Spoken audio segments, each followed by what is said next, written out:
ఎబ్బేజు పరిస్థితి ఎలా ఉండే? ఒకటే స్థలము, ఆ స్థలములోనే ఉండాలి, ఆ ఇల్లు దాటి బయటికి వెళ్ళకూడదు. అంటే ఎలా ఉన్నాడు తన పరిస్థితిలో? ఇరుకులో ఉన్నాడు. అయ్యా నేను ఇరుకులో ఉన్నానంటున్నాడు.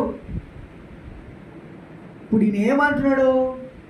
ఇరుకులలో ఇబ్బందులలో నిన్నాశ్రయించాను, ఇరుకులలో ఇబ్బందులలో నిన్నాశ్రయించాను. దేవా యెహోవా,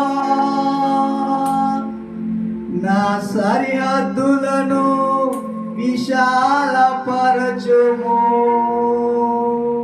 దేనికి స్తోత్రం కల్లా హల్లెలూయా. అయ్యా నేను ఇరుకులో ఉండిపోయాను. ఏ విషయంలో ఇరుకులో ఉండిపోయావు? ఏ పేజు? డబ్బు సంపాదించే విషయం.